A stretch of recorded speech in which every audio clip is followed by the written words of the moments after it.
Well, unfortunately for myself, over 20 some years ago, you know, I'm not saying it ain't no hanging out with the wrong crowd type of story or whatever the case may be. I was living my life. I had dropped out of school because of the things that was going on in my life, and I had, from what I was understanding, to become a man. And at that moment, I made some decisions in my life, and I came across, there were some people in my life that knew how to really, live and take care of themselves before I knew how to take care of themselves. I wasn't raised like individual. I'm not gonna name no names. We're gonna talk about a lot of stuff, but we're not gonna do that. But I was luckily, befriended and raised by somebody that um was doing stuff for himself and his family at a very young age, unfortunately. But fortunately for himself made him a very good man who he is today. Um, but at that time, I didn't know what I was doing in my life. So as I got older, he was doing better than I was. So he put me under his wing. So I lived around everybody. I made some decisions, and at that time, wet was into, wet or dust and all that other thing, was in. And to me, I got introduced to it, from a female, because she told me it was about, sex. It makes sex better, things of that matter. So I got drug in that way, like probably like a lot of people, and I believed it. So I tried it, and what I enjoyed about it at that time, I'm not glorifying it or none of that. Trust me, don't f with it, like for real. Was the fact it made me feel like I was drunk, but not drunk like sick drunk. You know what I mean? I had the feeling and the whole nine and vibing and all that. So that was my choice back in the day. So one day, I went out on a date, and because me growing up at first, I had, some what people talk about growing up on both sides of the tracks. Well, at one point in my life, I had, a mom and a dad, and then after divorce, it was, mostly single parent life. So mostly when I got to the single parent life, it's when the streets hit. I was forced into it all of a sudden. It was, and I realized that, because when my parents divorced, we had to move back to the hood. And at that time, I was so long been in the suburbs that all that hood stuff was out of me. So when I got thrust back into it as a 17, 18-year-old, things was popping, drugs, guns, all that stuff, everything was different.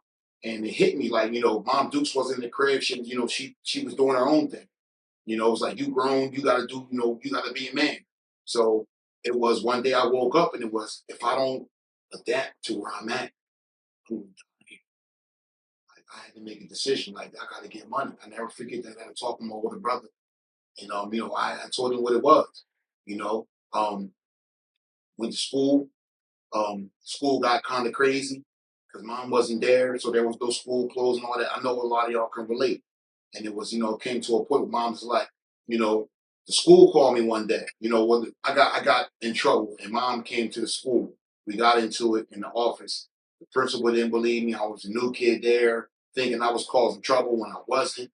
A situation happened over a female. Um, you know, and I explained what was going on. I thought that's how I was supposed to handle things. Go to the principal. Yeah, right. But there was gun involved and whatnot. But I had never been in a situation with a dude with a gun before. So, long story short, my dude was like, "F it, I'm gonna sign you out of school." I became a man. Um, Fast forward a couple years later, I'm on my own. I'm into women. I'm into the whole drugs and hustling and all that stuff. Um, Bump into a young lady. Her choice was that. We went and got some stuff. Boom. It was a cool night. I had rented, the rented car from a man that had, sports cars. We had to connect with somebody renting sports cars, so we was chilling. Come back. Um, I remember it didn't hit me right away. All of a sudden, I started kind of going out of it. And long story short, again, I woke up and I was facing 30 years in prison for carjacking. Um, and I didn't know what was going on. I remember waking up in the cell, and a slip, they banged the door. I woke up to a bang on the door. Me and a couple bunch of other people, because where I'm from, it was like 5 men to a 2 man cell. So it was banging on the door. It was hot. They slid a paper under there. Say my last name, slid a paper under the door. Boom. Tell me my charges. I'm like, what the hell did I do? Talk about 30 years, blah, blah, blah, all this crap. I'm like, I'm living in hell. I'll never forget the girl that I was dating at the time. When I went for my arraignment in a couple of days, somehow she knew about it, and next thing you know, I hear them telling, I never forget when they said, you could be facing 30 years. I heard it. And she just broke down. And that was the last time that I heard it from her. And I totally understand. I'm not asking somebody I was only dating for a couple of, months at the time, good woman, you know what I mean? She had some things going with, good woman. And I apologize for the things that, how life turned out for me not being there in that situation. But I know you're probably doing better because you got a good head on your shoulder. Anyway, I went to prison for 5 years. Um, but when I came home towards the end of my bid, it was funny because while I was in that situation where they sent me, I'm not familiar with that stuff. I was sent to a gang prison. I didn't even rock with no gang. Where I'm from, we was always grew up and it was one man gang. You know what I mean? It's you might have your boy or somebody, but you never, we didn't really have role with posses and stuff like that. You kind of handle your own BI. Not claiming to be no tough dude, but I just grew up in a different time. Um, uh, got I faced time, went in and I did my time. But while I was there, I made it. I never forget my bunkie gave me the best. Let me rewind a little bit. I never listen, man.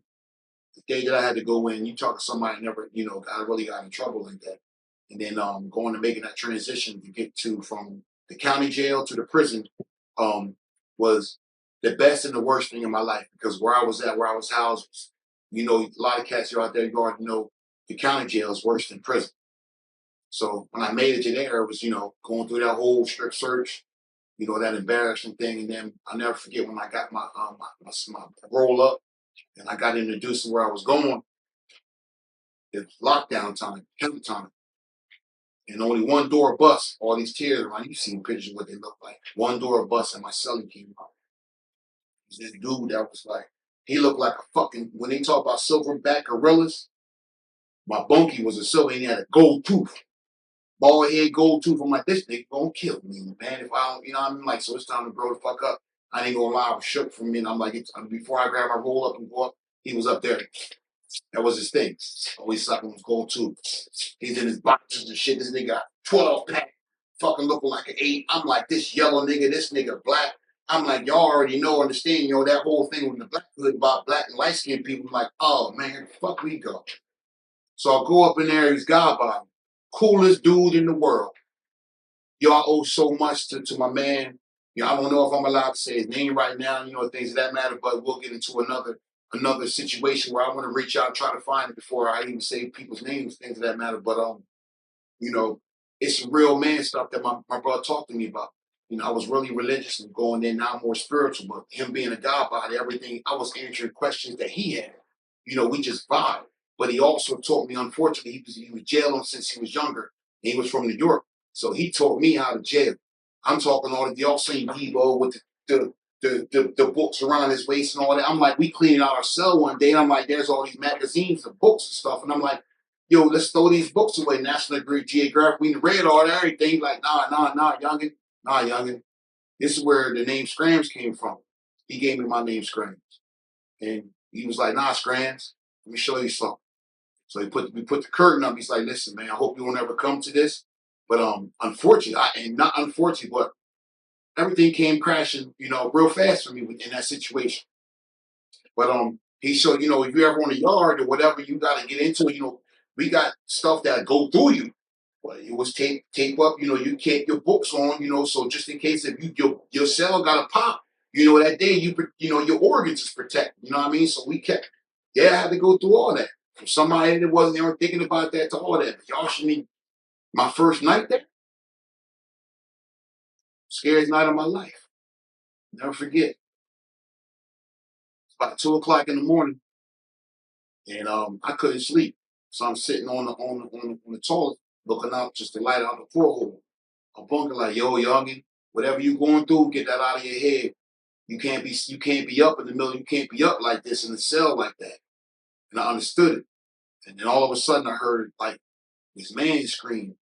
And it's the scariest scream I ever heard in my life. I never heard a man hit that pitch in my life.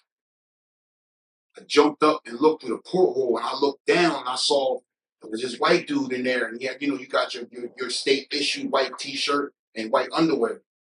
He's on this, on the door. I'm like, oh shit. My bunkie was like, yo, y'all didn't get used to that. And I saw the dude he just disappeared from the door.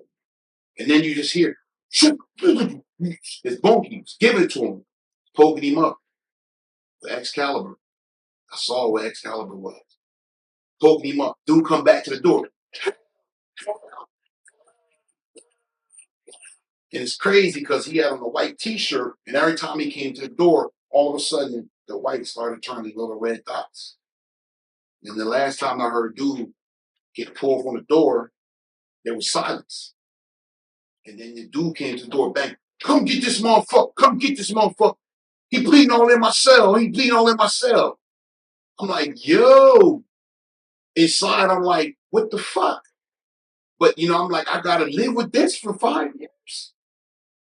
Next thing you know, it took like an hour because they had to get the Doom Squad, everybody come setting up. Dude was in there bleeding out. They didn't even come get him. They didn't even come get him. Like when they came got him was a stretcher because they gotta wait to clear the scene, tell the dude back away and all this other stuff, you know. And then they put him on a stretcher, put the sheet over him. He was already done. That's my first night. So all y'all think that shit is sweet? All y'all want to be gangsters? And live. I mean, honestly, when you from, listen, trust me, bro. I've been through a lot of stuff. I'm not gonna sit here and tell you don't do that. Don't understand it. Listen, if you choose the choices that you make have repercussions. A lot of them ain't fun. I seen stuff that's helping me to this day, and I'm 50 years old. That happened to me when I was in my 20s, and things I'll never forget. Because being in the gang prison every day, we was 23 and 1 where I was at. 23 hours locked in your cell, 1 hour out. And until you get to the camps or whatever. So my first time in, I'm behind the gate with all the crazy buckets. All this is going on. Mind you, that's my first night. So when it happens, you typically, your cell, your block is going on lockdown. So we ain't come out already for 60 days from the door, just for shower or whatever. So you never even no time to adapt. Next thing I got into the flow, and as me and my bunkie got me into reading, I decided to go to school. I used to have to sneak out my cell during, morning chow and stuff like that when everybody go drop off their medical slips and everything. So I would put a medical slip together and then just slip through the guards because I was like kind of low key. I ain't messing with anybody like that. I ain't run with no gang. So they let me through, and I go into class. I would just go sit in the class and just like, I want to learn something. To the point where one day, as you have to sign in your sheet, what I mean, for counting anything, like the teacher was like, who are you? He pulled me to the side. He said to me, he said, listen, I told him what was going on. I want him education. He said, if I find out that you're here in the gang and you passing notes or whatever, I'm going to have to report you. That's an escape charge because you're supposed to be in your cell for counting. But they was counting me in, and I was counted for going to class. 4 months later, I took a couple tests at the time. 4 months later, I wound up scoring so high on the GED in the state that I'm from that it was me and only one other person in the entire state scored so high that they were like, they gave me my high school diploma instead of my GED. They even came to the prison that I was at and did a news article and everything going on graduation. All that. They will always keep asking me, what are you doing here? Even administrators from the prison would come and talk to me. I have to go get pulled out myself. Like, you don't have the jacket. Well, how'd you wind up here? Well, where I'm from, they typically send the people from down here to up there. And the people from up there down here to keep you away from your family. So nobody can come, it's hard for families to come travel up and down. A lot of times they have the prison bus, but that thing gets filled up fast, with wives and kids. So a lot of people don't have the opportunity to go travel, go see their loved one, so it made it hard for a lot of people. That was their game plan. But while I was in there and I graduated, and then from there I went to the camps, things got a little bit different for me. But again, like I was explaining to y'all, I was in a spot where we was in a gang prison, and there was fights every day. So now that I'm out in the camps, how the camps is, it's like a dorm. Just a wall, your bunks, all your bunks is open. We got pool tables, we mad food, because most of us was kitchen workers. Matter of fact, all of us was kitchen workers where I was at. No, it wasn't. It was mixed because I had another job you can go up into and learn welding and everything. Um, so we in there, and I'm looking out the window eating breakfast one day, and I see like where I was at. When they bring the gangs out, like there's certain spots where the gangs were housed. So when they would bring them out for yard rec, they were literally like in a cage, like a 7 foot, 6 foot dog cage, but like humans was in there. That's where you could work out, but you had to be there by yourself. I'm looking out the window. I'm sort of noticing like, why is there two people in the cage? They got the bandanas on, and they was in there from the door when they read this stuff. They was from the door until one dude dropped, and that was life that I had to get used to. Until one day, a CEO was in there. He was reading the King magazine, and Buffy the Body was on the cover. He was like, "Yo, come here, yo." So we started busting up. He said one thing. Oh, he said, "Yo, why were you when you on the streets?" He said, "See, you around all these dudes. Why you want to keep coming back and going coming? Why do people keep coming back and want to live with men and do all this? But this is what these are all the streets." And he showed me the magazine, let me see, and I lied to you not. That's what made me every time if something crossed my mind, I think about that. You do something stupid, all that what you like. It's not available for you in there unless you get that one freaky officer, and I know who that is, and I ain't got stories about that. But I don't know, but yeah, that shit's real. Officers is giving up the booty there, but unless you get that, and that's only for certain people. So you say bye bye to that. You having sex with fees and foo-foos in your hands, but it's around men behind a fucking 2 inch wall. Like, come on, man, that shit's not life. When you're supposed to be with a woman and you hugged up with your girl at night, that's what it. Not for me, not for me. But during that time, I had an opportunity when I knew I was about to touch base and start going to the halfway house and stuff.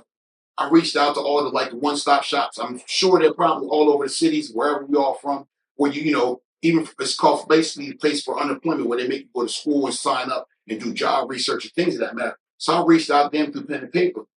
So when I finally came home and got released, these people, when I signed in, there was two people that when they saw my name, they came out. It was an older white gentleman. It was a black lady, and they was excited to meet me because I wrote them as like you really made it here. Like, and I'm started, and they helped me with my resume, helped me with everything.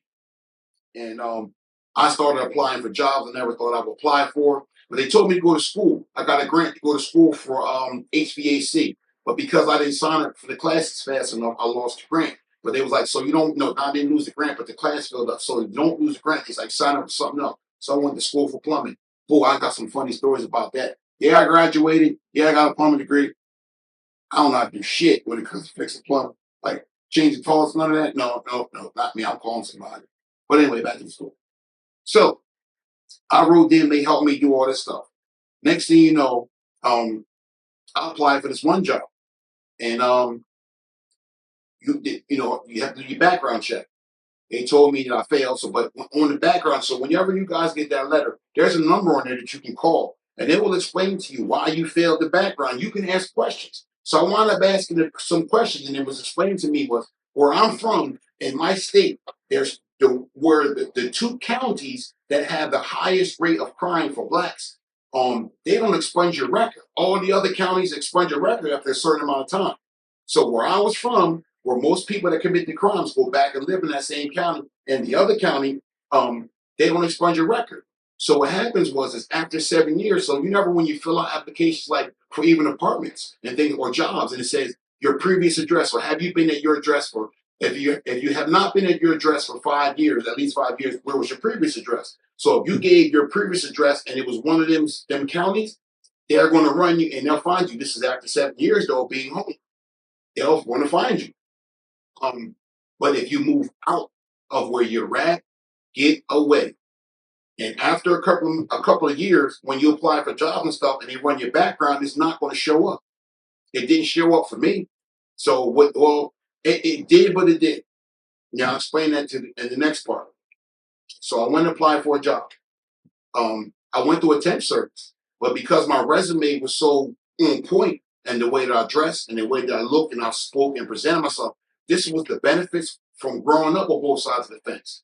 Because I know how to speak at times when I need to speak, and I know how to, be whatever I need to be when, I'm places that, I never had a problem growing up where I was from. I fit in with everybody. You know what I mean? It's your energy. I never brought that crazy energy. So no matter what part of town I was in, even though this town beefing with this part of town or this cat beefing with this cat, I was one of the cats that was cool with everybody. Like this, that's the way we move. So while I'm there, I apply for the job and I get into this company. Now I went from working installations and doing all kinds of stuff and doing all hard labor, making $8.75 an hour to now I get with this to temp service. So $15 an hour at the temp service to me, I'm like, whoa. So I'm seeing a little something. Next thing you know, I get into this company. I'm doing so well at this place. I started, data reconciliation. I started working my way up. Next thing you know, the company, a lot of times they'll buy your contract out. So the company was time for me. I was there long enough and I could apply. So I went for my apply and they did an extensive background search. Understand? But I was not home for 7 years at the time. And I didn't know the information. I knew the information that I knew, but I wasn't home at that long enough for, all that I was still living in the same county. So the background check came up. Now, I was at the company for 6 months. I was doing well, didn't cause no ripples, nothing that, you had to wear the suit, the tie, and everything to work every day, traveling 100 miles a day up and two back for work. I get in and they offer me the job. They call me to the human resources. Human resources explains to me, excuse me, they explain that your background came up. And it was two women who to this day I owe a lot. You know who you are. You know who both of you know I love you like a mother. I owe a lot. If it wasn't for you guys, I would never got the job. I would never got insurance. I would never have my family. I would never have this house. I would never have where I'm at. All the fun vacations, all the memories. You guys helped me start that, and I thank you so much from the bottom of my heart. And you guys were there with me that day. And they explained to me, said, you have a background. Now, mind you, I told y'all it was carjacked. But unfortunately, fortunately for me, it wasn't. But because of the way that the state laws do stuff, it came across like, what actually happened with my sentence, they allowed an illegal sentence.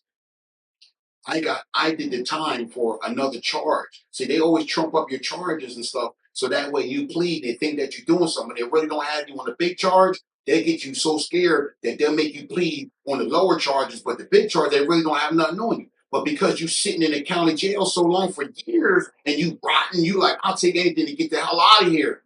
So we take these deals. And I had 2.5 in. I had to go 2.5 in the prison. I came on 5 with a 5, no 85%. No parole, not say, sign the deal, give it to me, I'm out. So I can start living my life after. Took the deal, came home. So I'm at the place and I had an opportunity to explain to them what truly happened that night. Not for what the paper says that I had to sign the deal for, just to get out of my situation. And I explained to them the truth. They said, listen, we're going to send you home, and Friday we're going to give you a call and make a decision. They sent me home, they did some research on stuff. I gave them my discovery. Um, They called me and said, I drove up that morning, sat and waiting out there in the lobby. You could imagine how my heart was beating. I'm like, if I couldn't all the way hell up here, 50 miles from me, tell me whatever, after I've been here for 6 months, starting to build a life, I'm going to be so upset. And I pray, that, everything goes well. I'll go in there and I'll never forget, Mr. Blank Blank, Mr. Scrams, um, they slid what was called an offer sheet across the table. I never saw the offer sheet in my life. I never saw that many zeros. I went from making $8.75, and I was making $15. So when the company brought my contract out, I was making what that person is supposed to make as an employee. And let me tell you, it was life changing money. From somebody that just came home from prison, and it was only the most I ever made was like $8.75 out of salary. I had a 401k. I had benefits covered out the yin yang. I was good to go. Was in the company. Within part of the deal was that they said to me, we're still going to we want to hire you, but we're not going to let anybody know your business. That's up to you if you decide to let people know about your past. But I would recommend that you wouldn't, because some people, may not, feel safe or that type of situation. I understood it 150,000%. So imagine living your life, you in the corporate world. So when people was talking about things that events that happened from those 5 years, I couldn't relate. So I had to be careful also during conversations when people were talking about things that happened. I remember when guys was talking about when a lot of the thong thing came out with the chicks with the fat booties, when Nelly was all out in the apple bottom jeans, the girls' booties were so fat, and y'all had the low rise with your thongs hanging out. I wasn't around for that. So when people's in the office talking about that, I couldn't relate. But I couldn't let them know that I couldn't relate. You feel me? I had to catch myself so I didn't slip up like I was at, or I was in. That was my life. 15 years. 15 years I kept it quiet until now that because I didn't want to ever explain my stories. A lot of times I want to say what I had to, but holding over my head is I worked in corporate America. A lot of things you can't say because some people may take what you say and report back to your job. Next, HR sees it, and now you lost. And the scary part is you start and you build as your salary grows through your job. You start making money. I made more money. I doubled my salary where I started. But it got to a point where my company was brought up by another company and a corporate takeover, and we had a deadline. They told us in January when they were going to let us go, and it was like let us go, and it was like torture. Imagine every day you don't know for definite when you're going to have a job the next day, whatever, but you want to try to collect as many paychecks, whatever. But they let us go, severance pay and all other stuff. So I'm good, and that's where I'm at now. So I could tell my story to y'all, and I hope you guys enjoy here because I got so much more to talk about, many more stories and things of that matter. But just to let you guys know, the ones that are coming home and making that transition, right to the people at your unemployment on the next stop, there's much information. Let them know what your plans are, how you want to change, what you're looking forward to. When you come home, they can put a face to this. They help me. This stuff works. If you do it, it worked for me. And then make sure about the time length. Go back in the video and see about the time length that you need to get away from, because a lot of us come back to where we came, where we committed our crimes. So get out of there, move, start a new life. I know it's scary, but do it. Do it. So, I got out of that, got me into there. Boom, I went from that job while I was in there. Excuse me, back to this. They said this was the stipulation. Every month I had to have a meeting with them and had to have lunch. We went over how well I was doing. If I got the write-ups, I never got in trouble. Every month I grew closer to them. I was getting taken out every lunch break, and little people gonna get jealous, whatever. But so what? I got taken out to lunch every month during the meetings to places. I'm talking upscale spots. Upscale me. You know what I mean? And taking dinner, and I got a chance to learn about business, human resources, all just the information she was feeding me. You guys have no idea that when I got pregnant with my twins, we were so connected. This lady, I came to work one day. I got bags of Gap baby clothes. It's about 5 bags of baby clothes because I had twins. She went and brought all my babies. We are so close to this day. It's funny because she's a Giants fan. I'm an Eagles fan. This lady, we kept even in touch after I left. The day that when she left the job, she went and got another job because our company got taken over. But she pulled me to the side and let me know, like, yo, let me tell you something. The new people coming over, I suggest you try to get your resume together because the company that's about to come in, they may not like. So I understood what it was. Yeah, and that's exactly what she said. But that's how fly it was. She brought me to her home, y'all. She has a beautiful home. She invited me, my wife, my children. We went swimming in her house. She got a 12-foot deep pool. People don't even have 12-foot deep pools. We spent the night. We had a guest. She put us in a guest bedroom. We was up sipping wine, having drinks, barbecuing her sons, her daughters. We were like this. Lovely. So when people talk about, and I got a lot of white people in my family, man, this white lady changed my life. I'm a saved now. You know what I mean? There's a lot of them, some we have beliefs about some of them, but there are a lot of good ones in there. But I understand what Muhammad Ali said. Where we come from, if I know that there's 10,000 snakes out there that want to get me, but there's 1,000 of them snakes in there mixed in are good and will help me, but they all look alike. You can't tell which snakes are there that's going to help me or which snakes are going to get me. So that's how we got to walk. And it's no offense, but that's just the way we work, the way things are with us. But this lady reached out, opened the doors. We still cool this day. If I have anything I need to question, talk about, whatever. Yo, I love this lady. She's part of my family, man. But she also, and it was cool because helped me transition into where my second corporate job. Because when I told her where I was going, she told me the director, she interviewed him for a job at our company. So she knew who he was. She said, give me your resume. Boom. Email my resume to him. Next thing you know, I got an interview. Next thing you know, I'm in the company. Next thing you know, he's boom. As I'm learning and training with everybody, I sent him an email. Listen, I'm proficient in this, and that. I learned this, and this. I wasn't just sitting there doing nothing, because it really wasn't no work. But I was jumping, sitting with people, learning, asking questions. I'm proficient. The day that I sent him that email, I didn't know that he was already transitioning to leave the company. Okay, I got hired within a week. I didn't even have to wait for my benefits, and my salary went up. My strength of you know who. So it happens. When you change your life, a lot of good things come into your life. You raise your vibration, you start believing, you're going to start attracting. Because you know why? We all come from the same energy. Whatever religion you believe in, it's all about spirituality. We all come from one energy, one source. A car don't move. It's just a car without gas, without putting a battery in that car. It's just a car. It's just a shell. But the battery, we all come from that same battery. We all share the same. So when you start projecting, you start being around people, you start, when you around like-minded people, you start becoming like-minded. When you start doing better things, you're around people that you can't be around somebody that's not getting money and you trying to get money. You're never going to get money. You can only be around like-minded people. So you got to cut them ties, even if it's family sometimes. You just have to love them from a distance and do you. And with that, I'm gonna end it right here, and I love y'all. Stay tuned for the next episode. We're gonna dive deeper into other things and other situations that happen in my life. We're gonna chop it up some more. But I thank you for stopping by tonight. Scrams 25. Don't question my stupidity ever. Peace.